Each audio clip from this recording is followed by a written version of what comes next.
Geek Therapy Radio. When a humble bard graced a ride along with Carol of Rivia, along came this song. From when the White Wolf fought a silver-tongued devil, his army of elves, his hooves did they reveal. They came after me with masterful deceit, broke down my lute and they kicked in my teeth, while the devil's horns minced our tender meat, and so cried the Witcher, he can't be blamed. Toss a coin to your Witcher, oh valley of plenty, oh valley of plenty, oh. Toss a coin to your Witcher, a friend of humanity. Welcome to the Geek Therapy Radio podcast. Got your mental curator, Johnny Hamburger, keeping up this podcast a day streak. 5 podcasts a week. Back to normal operations here at the Geek Therapy Radio studios, I guess you could call it right now. I'm recording in the radio station. The more astute of you can probably tell when I've recorded at the radio station versus when I've recorded at home. Just the different vocal quality of the microphones I'm using. Doesn't necessarily mean one microphone is better than the other microphone, but for instance, here at the radio station, this microphone, it's a Electro Voice RE27ND going through a vocal processor. I think it's a BBE vocal processor, so compression and de-essing and such and EQ and whatever they got going on at the radio station here, versus at home when I'm usually using my MXL V67G going through my Universal Audio 1701D tube and solid state preamp. It's a transient. You can choose how much tube or how much solid state you want, FETs you want. But anyways, I'm just saying there's a difference between when I record at the radio station or at home, and my longer time listeners can probably tell between the two. All right, so today I wanted to talk about what I guarantee a lot of you have seen or heard about or seen on YouTube or heard about in various avenues, I don't know, is Henry Cavill builds his first gaming PC. And this happened, I don't know, several days ago. Of course, it comes across my feeds. I didn't know who Henry Cavill was, and maybe I should turn in my geek card. I don't know. But it was, all I'm saying, it's one of those things that kind of glanced past my radar and I didn't really think that much about, didn't really care that much about. I didn't know who Henry Cavill was. Of course, I know what he's been in now. He's Superman and he's the main character in The Witcher, so it all makes sense. He's Superman in the DC Comics universe, movie universe at least. He's a hunk. He's from Britain. But a few days ago, I didn't know or really care.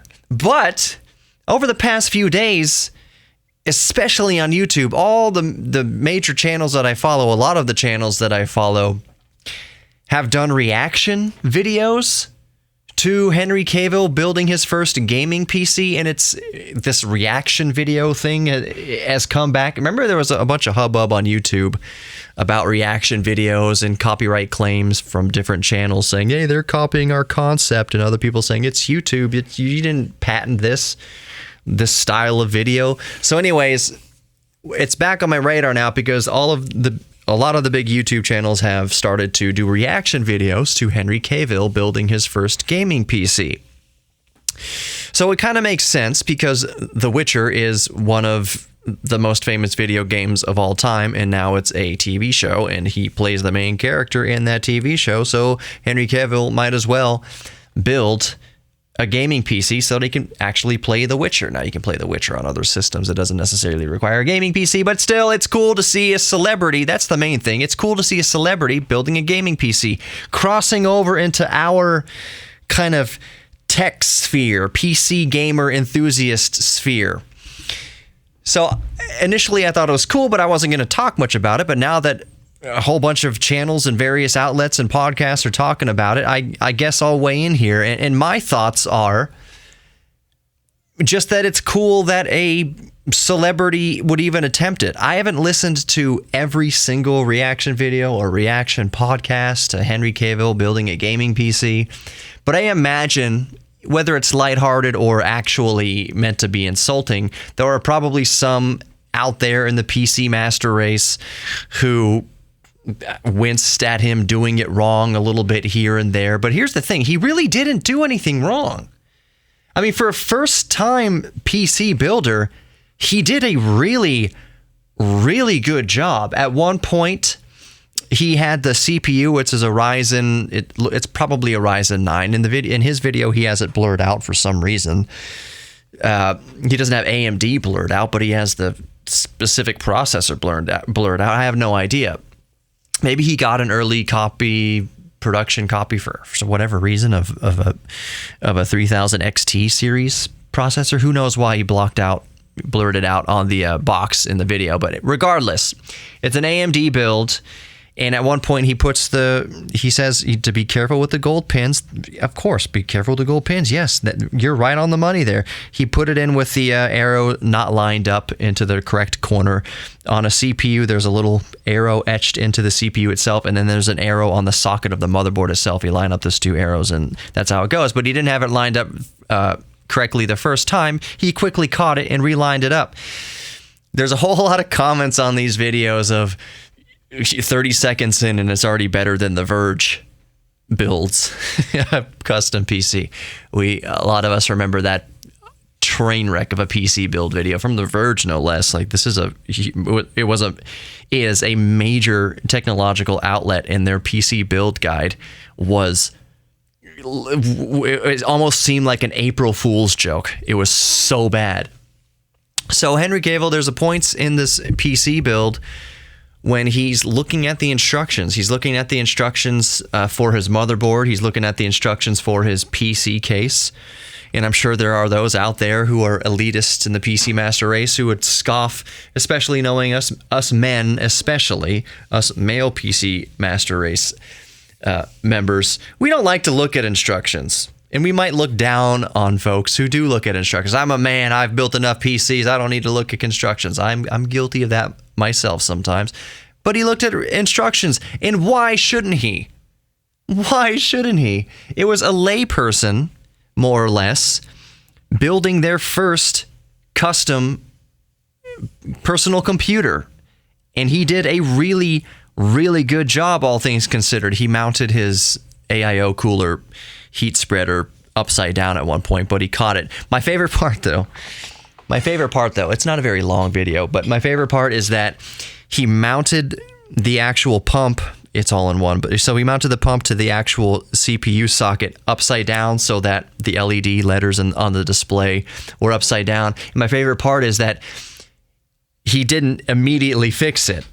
He said that he fixed it later because he spent a few hours gaming first. He built it rather than fix it. He knew that it would just work. It's upside down. Who cares? It's still going to work. So he was just chomping at the bit to play some video games first, and that's what he did. When he was done playing video games, then he went, according to him, he went back later and he switched it. He does have in the video, after he switched it right side up. But I just love that he left it and played video games, because it just goes to show. There's one of the fears that people have when they want to build their own PC is that it can seem complicated and daunting, and you have to get things just right, and whatever other reasons that would keep somebody from actually attempting to build their own PC themselves. This Hollywood actor, he built the PC himself, and he got a couple things kind of a little bit wonky, but it works. It works. You don't have to get things exactly perfectly right through the whole system build. It doesn't. So here's a good example. I was working on a computer the other day that a friend had built, and maybe they didn't catch it, but the fans weren't oriented in the exact way that you think it should be. So in a typical PC case, you want, and this is just typical typical 90% of PC builds are going to be this way. In the front of the case, you want the front of the case, the fan in the front of the case, drawing the fresh air into the front of the case to go through the body of the case, over the graphics card, over the processor, and then you want a fan on the back of the case exhausting the hot air back out the back of the case. Put those two fans on, one intake and one exhaust. It keeps a constant stream of fresh, cool air moving through the case. So my friend had built a PC, but he had both fans as intakes, which means that there's not a whole ton of movement inside the case, really. It's not ideal. Now, me saying that, listen, this is what I'm getting at here. Me saying that it wasn't an ideal setup for fan orientation in the case, it really, really, really doesn't matter that much. As far as getting up and going, it wouldn't have mattered that much if I had just left two intakes, both fans operating in as an intake on the front and back of the case. It wouldn't have mattered that much. It would have, the air streams would have collided in the middle and then gone out the top of the case or whatever. It wouldn't be a perfect airflow situation. But in the end of the day, it really wouldn't matter that much, at least to get up and going, because everything inside of it is just running stock. It's in a decently cooled room. Sure, your temperatures might go up a couple of degrees Celsius, maybe, arguably. It wasn't a perfect setup, but it doesn't really, it's not a make or break. Not really. At that point, it's kind of, in the back of my mind, it's just going to be like, I know the case fans aren't in an optimal position, in an optimal orientation, but the system still boots. I could still game just fine. I could still use the computer just fine, even if at worst the processor's running at a couple degrees Celsius higher than it would be in a quote proper orientation of case fans. Now, there have been studies done to death about the best orientation for case fans, and some people might make the argument that having a pull setup in a PC case, having the fans pulling in from both sides, or maybe some sort of custom arrangement of the fans, so you have maybe one in the back pulling in, one in the back pushing out, and then vice versa on the front of the case, that you can have fans in all sorts of different orientations. But at the end of the day, depending on the orientations, it doesn't make a huge ton of effort. Not something that, all I'm getting at, it's not something that would diminish your experience playing The Witcher on PC. So it just goes to show you, I guess, moreover, what I'm saying is that, let's say you put the fans in the wrong direction, or in conventional, configuration, or you put the AIO cooler's water pump on the CPU upside down, so the letters are upside down. That's not a make or break. Building a PC doesn't have to be that perfect. There are some things that absolutely do need to be perfect when building a PC, but the thing about building a modern PC is it's fairly idiot proof. The RAM sticks will only go in one way. And even if you put the RAM sticks in the wrong slots, when you boot the motherboard will tell you, hey, you can still boot, but your RAM sticks aren't in an optimal position. So that's fairly idiot-proof right there. The CPU, you line up the two triangles, the two arrows, and it's idiot-proof. Everything guides you along as you look at the case and as you install components. All the connectors and I/O and such like that. So the USB 3.0 I/O, the USB 2.0 I/O, all of that only goes in one way. The HD audio adapter, if some cases still have those, I guess, that only goes in one way. The pinouts are such that the blank pin, it won't let you put it in upside down. It's very simple, and it's very non-daunting to build a PC case nowadays. It's more like putting together a Lego set these days, and it's a wonderful thing. So the fact that a big, hunky Hollywood actor put together a gaming PC and kept checking his notes to make sure he was doing it right is just very refreshing.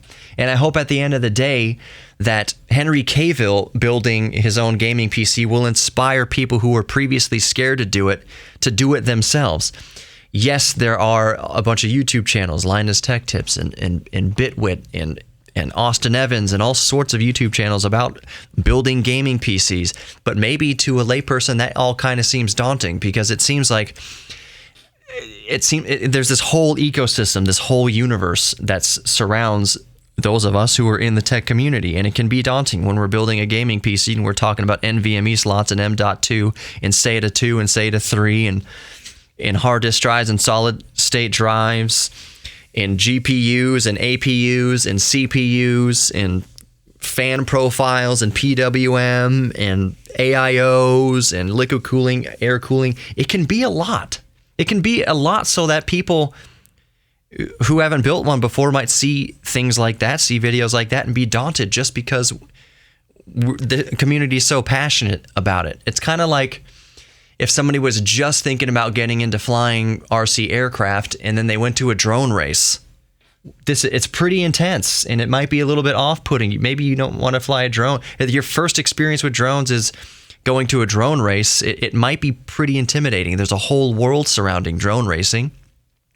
Versus if you just saw your favorite celebrity trying to fly a drone for the first time and seeing, oh, this isn't so bad. It's not so difficult. It's actually kind of fun, and it's okay to make mistakes, and it's okay to look at the directions. It's okay to start in beginner mode.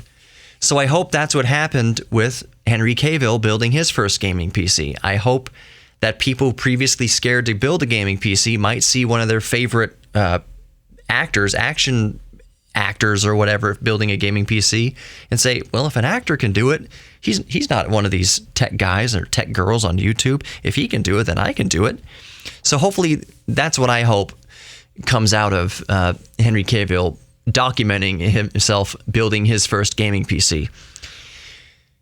His parts list is pretty decent, and it's pretty well suited. I will say that one of the most important things about one of the hardest things to get right, I would say, especially if you're building your first gaming PC, is knowing what parts complement each other. So, for instance, you wouldn't buy an Intel Pentium processor, an Intel Celeron processor, and then put in an RTX 2080 Ti or a Titan. You wouldn't put a $1,500 graphics card in with a $60 CPU. You just wouldn't do that.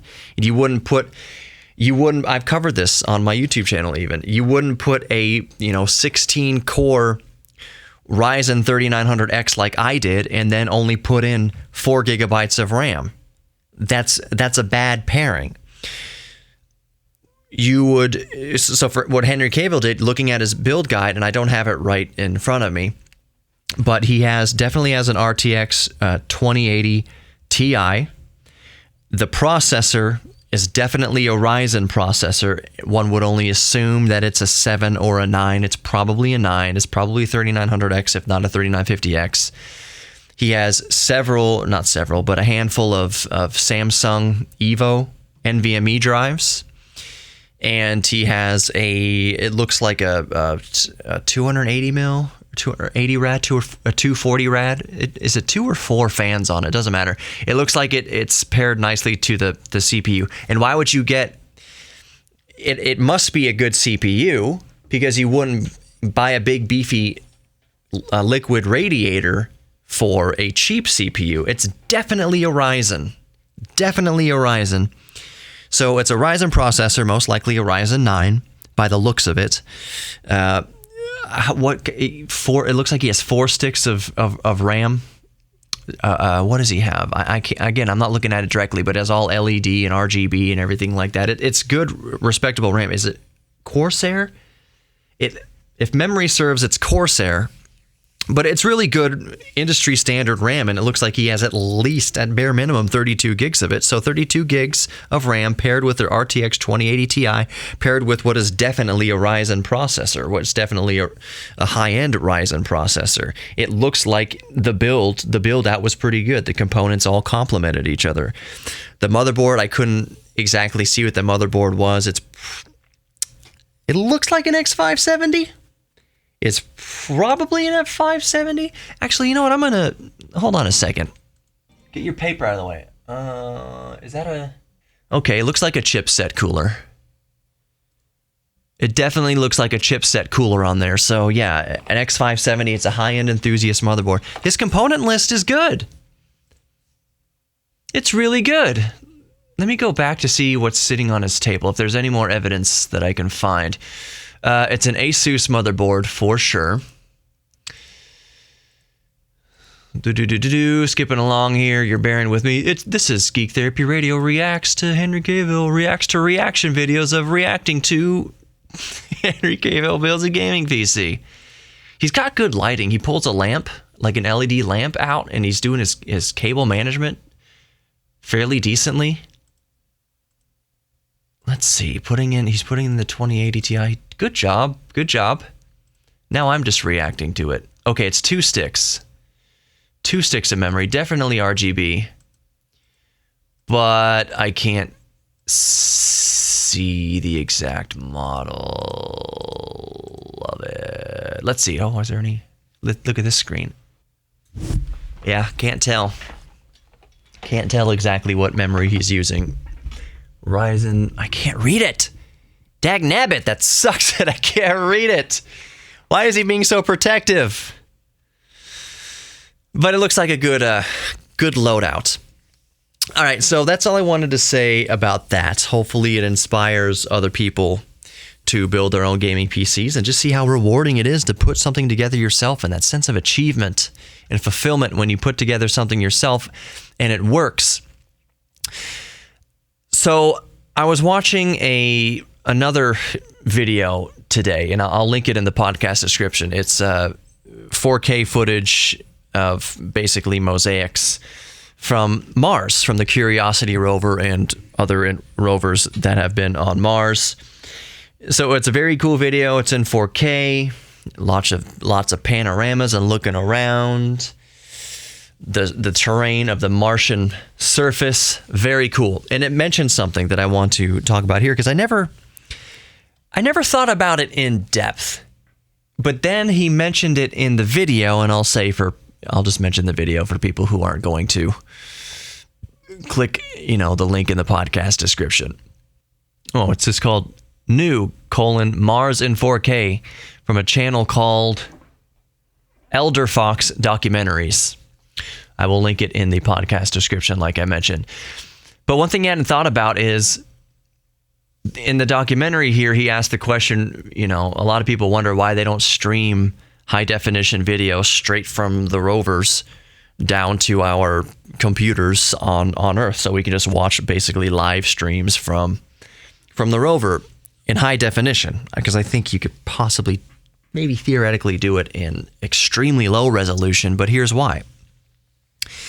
The Curiosity rover can only send data back to Earth directly from the machine itself down to our Earth satellites at 32 kilobytes per second. But for 8 minutes of the day, when the Mars Reconnaissance Orbiter is between Curiosity and Earth, it can send information at up to 2 megabytes per second through the satellite to basically as a cutoff man, using a baseball term. But that orbiter is only directly over Curiosity for 8 minutes. So you can only beam at a maximum bandwidth of 2 megabytes per second for up to 8 minutes a day. The rest of the time, the Curiosity has to beam directly to Earth at 32 kilobytes per second.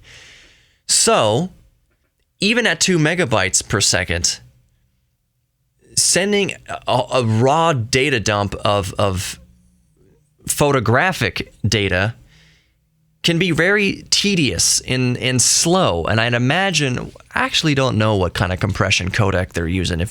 I would imagine it would be lossless. I would have very much imagine it's probably both, but the bulk of it's going to be lossless. You're going to need to edit these videos and extract every bit of detail out of them you possibly can. So it makes sense that they would be lossless along with a JPEG probably. So 32 kilobytes per second most of the time, 2 megabytes per second for about 8 minutes of the day. And we're just talking about photos here. We're not talking about all the other information that has to be sent on those bandwidths. So we are quite a long ways from getting a, high definition, even 1080p, let alone a 4K, even 24 frames per second real-time video streaming from the surface of Mars. It's just the logistics involved and it's just not practically possible, even with the technology that we have right now. We would probably need to have satellites, more satellite. We need more relays, basically, more servers between us and Mars to take these giant, even bigger, much more bandwidth of information and relay it to each other. And it's just not cost effective. It's not reasonable.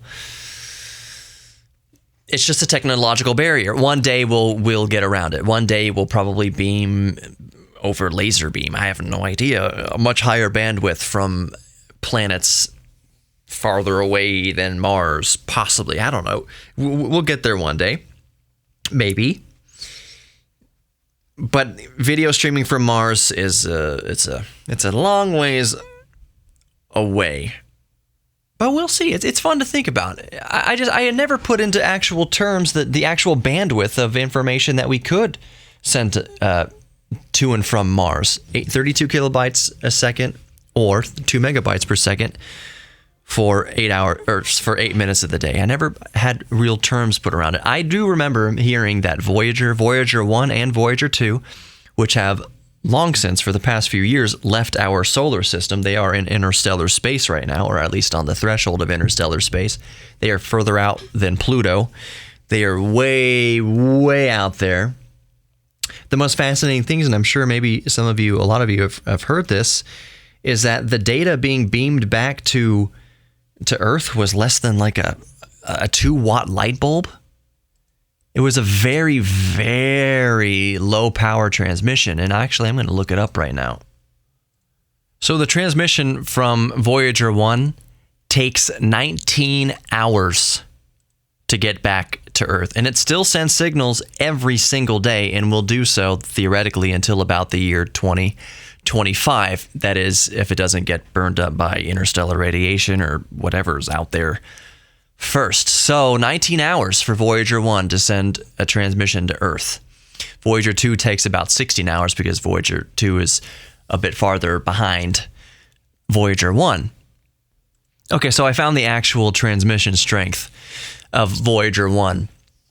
The radio strength of Voyager 1 is about 23 watts. But here's something to consider. So the signal is directed towards Earth, but you got to think Earth is orbiting the sun. It's moving. It's a moving target.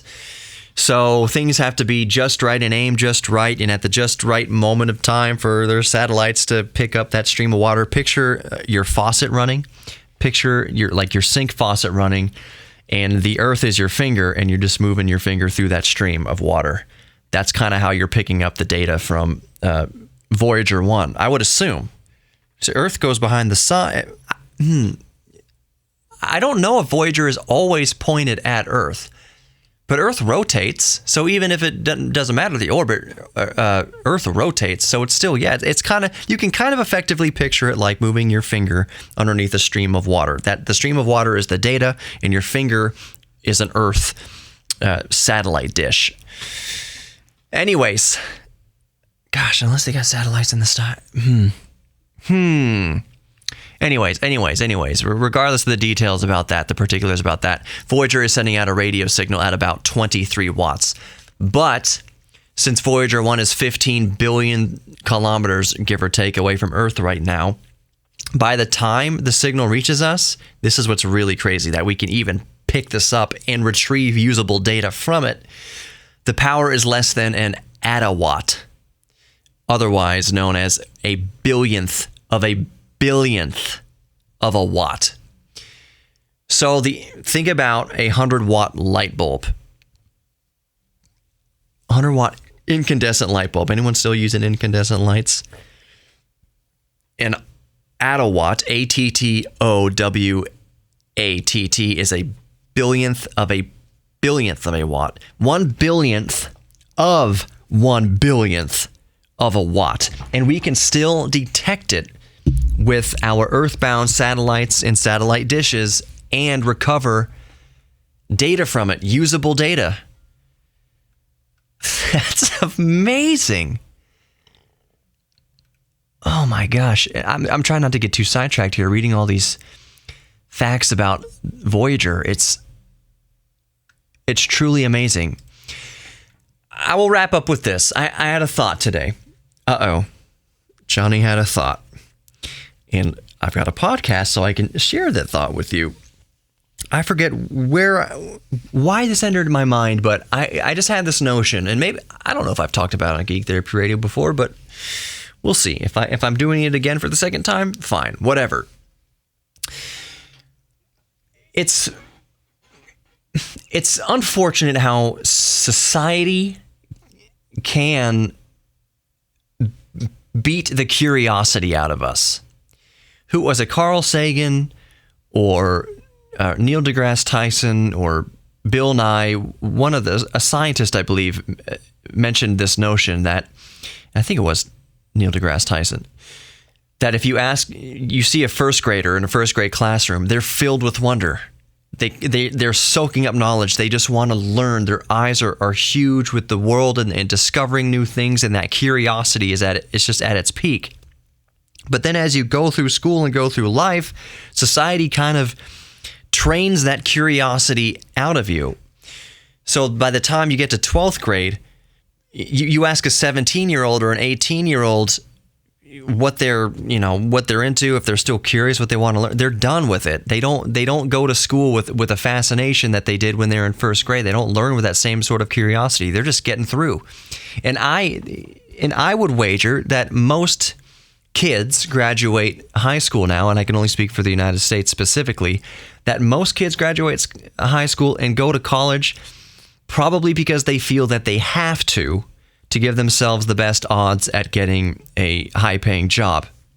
That is to say, most kids graduating high school, unfortunately, aren't going to college out of any sort of desire for knowledge. They're going to it because they think it's going to give them better odds. They take on student loan debt because they think it's going to give them better odds in life.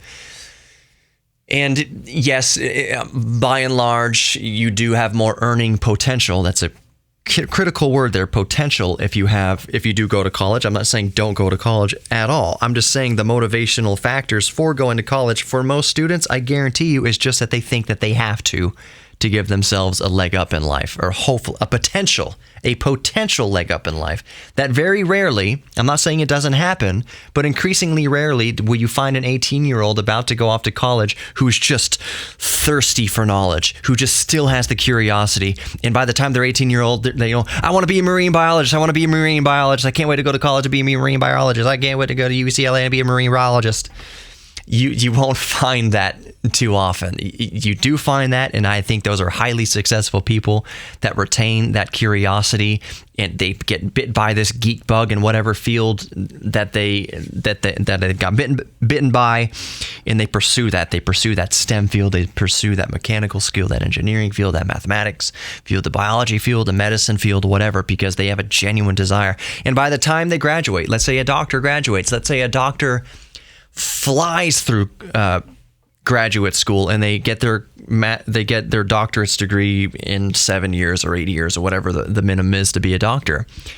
I bet you the best doctors, or the happiest doctors at least, I don't see how you could go through that much schooling and come out of it thinking that you know everything. I would imagine that the mark of a good doctorate's degree, of a good PhD, is just, it sends you out into the world with the PhD with the feeling of there's so much more to discover. There's so much more to learn. There's so much out there that I don't know. And there is I don't know what, I guess it's called a paradox. I was reading about this the other day.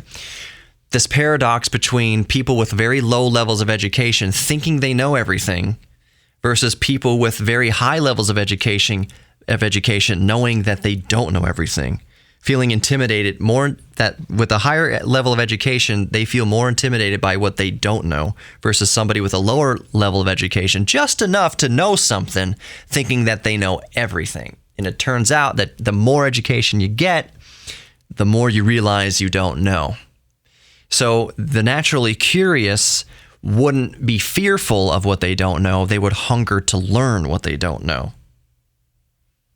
Am I making kind of sense here? I hope that society hasn't beaten the curiosity out of you. I hope that society hasn't turned you into a drone that has been conditioned to consume. And I feel that that's where we're at modern day, is that we're conditioned from a young age to become a good consumer. And the only way you become a good consumer is that you stop being curious, you just start buying, and the only reason that you would get an education is to give you more buying power to consume more. This is just me. From what I'm observing around the world right now, it just seems that we're being trained to consume as much as possible. And at the same time, we're being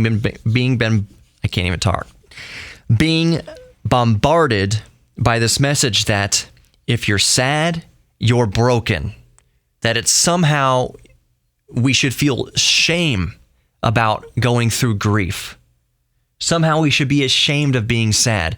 Take this pill, buy this car, buy these clothes, buy this thing, buy this cure-all, because if you're sad, you're broken. And broken equals bad, and broken equals fix it. It's okay to be sad. It's okay to feel grief. It doesn't mean you're broken. It means you're working at 100% normalcy. It means all systems are checking out perfectly. The check engine of your life is not on. If you're feeling sad, that means your engine's working fine. If you don't feel sad about anything, that's a big warning sign. And I don't mean that you have to feel sad about something every day. If you're depressed, that is a medical issue and it is worth looking into for sure. Do not self-diagnose depression. Get an actual doctor's opinion, because your mind can break just like your arm and need mending. But you can't confuse a dog dying with being terminally sad. Having an actual problem where you wake up every day in despair. That's a problem. But if something bad happens in your life, it's okay to feel grief and go through that process and lean into the sadness and feel the sadness and cry and emote. You're not broken. When your cat dies and you cry, you're not broken. That is completely normal. That is ideal. You don't need to take a drug to snap you out of that temporary sadness. Depression is an actual chemical imbalance. There's actually something there to be diagnosed and talk to a doctor about. But if you break up with somebody, it's okay to feel sad. If you go through divorce, it's okay to feel sad. You should feel sad. You don't need to take a pill or go to a doctor and say, I need something to help me through this, and then they prescribe you whatever. Happy pills or Xanax or whatever they prescribe you. And believe me, there are a ton of doctors who would just easily prescribe you. They won't even look you in the eye when they're doing it. They'll come in the room, you say, I'm feeling sad. They'll write you a prescription for whatever newest pill is on the block that they can get commission for and send you out the door. That's the way it's set up in the United States right now, at least. And that is not a bleak picture I'm painting. That is not some sort of conspiracy. That's just the truth. There are good doctors who won't do that. There are good doctors who will come down and sit down and look you in the eye and talk about your problems. And if you say, I think I'm being depressed, they'll refer you to a actual psychologist or a therapist or a counselor or whatever to talk through it. And they'll use medication as a last means, as a last resort. But there are also people in the world who will go through a breakup and then go immediately to the doctor to get prescribed pills because they know their doctor will give it to them without asking many questions, any questions even. You're not broken if you're sad, and sadness is nothing to be afraid of, to be scared of. But I think we're conditioned in this culture to believe it is something to fear. It is something that is something to be ashamed of. I have this idea that one of the most powerful expressions of strength is a grown man crying. How comfortable with yourself do you have to be to cry? Really comfortable. If you can't cry, that's an issue. That's worth some exploration, some self-exploration, and asking questions. Why don't I cry?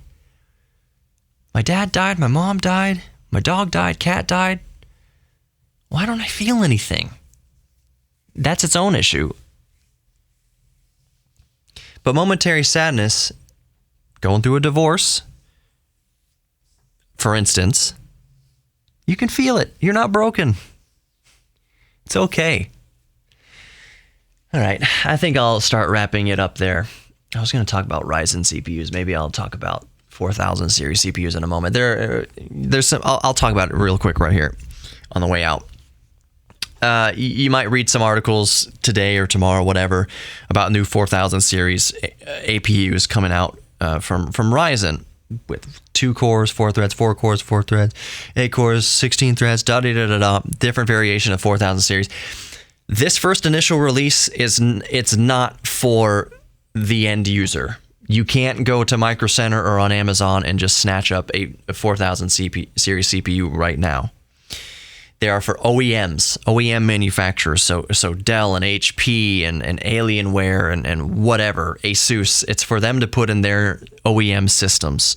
You can't just buy a single piece of CPU. I mean, you can't just buy the current 4000 CPUs you're going to read about right now by itself. They also are PCI Express 3.0. They're not 4.0. So the 4000 series CPUs that we are waiting for as PC enthusiasts don't come out until later this year. I think it's Q3 2020.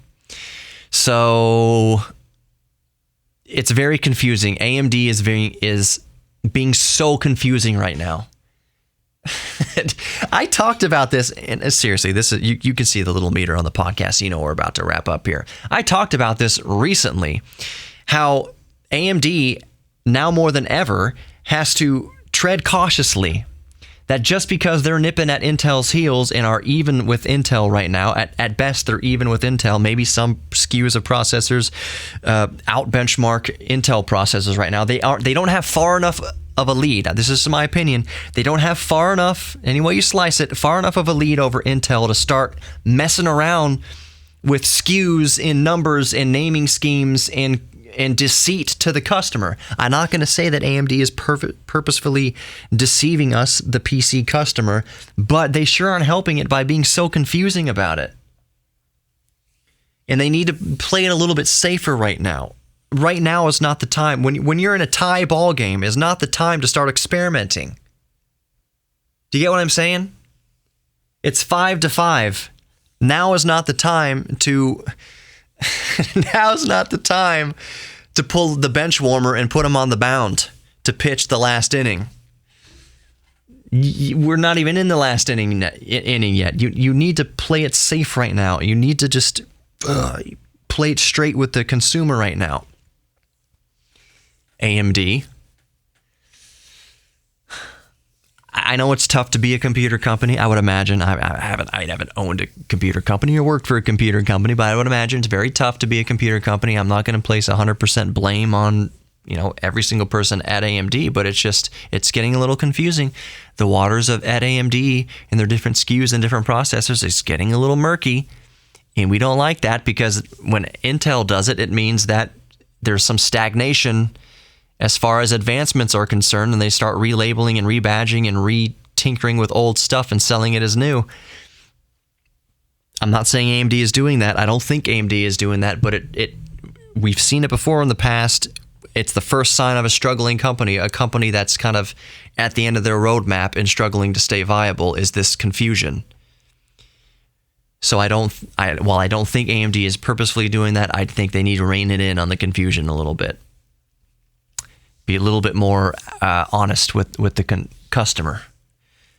Maybe they're not purposely being deceitful, but they just need to get out ahead of a lot of this stuff. Anyways, thank you for listening to the Geek Therapy Radio podcast. You are worthy of love. If you're sad, you're not broken. And if you're depressed, please talk to your doctor and get treatment for it. Talk about treatment for it. Treatment could just be talking about it with a therapist, anything.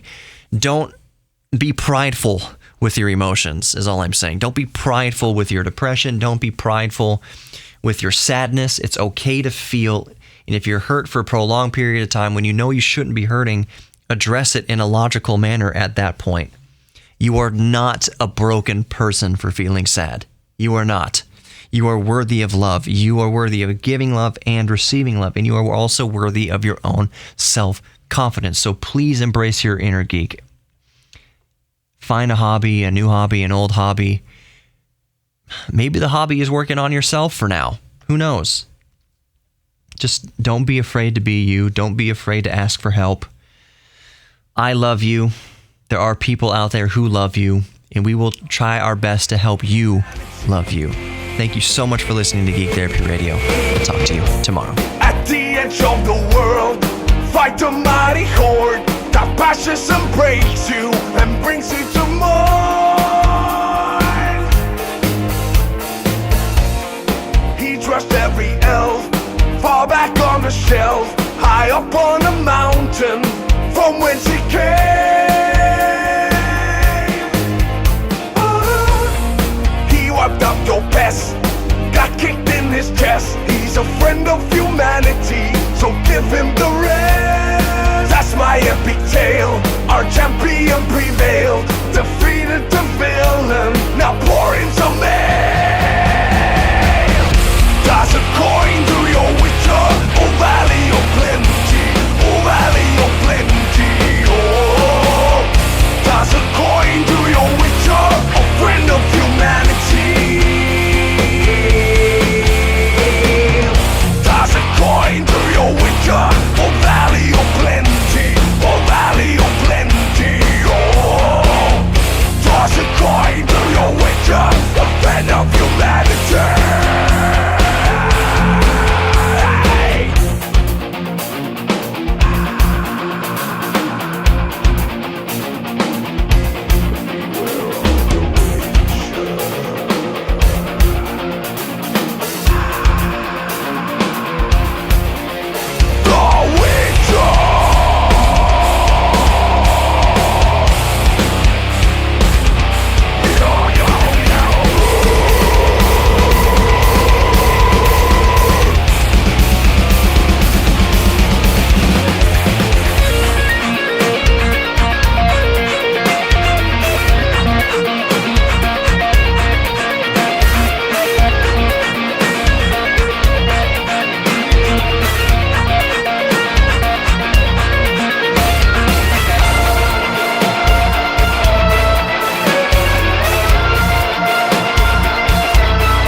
Toss a coin to your witcher, a friend of humanity. Toss a coin to your witcher, oh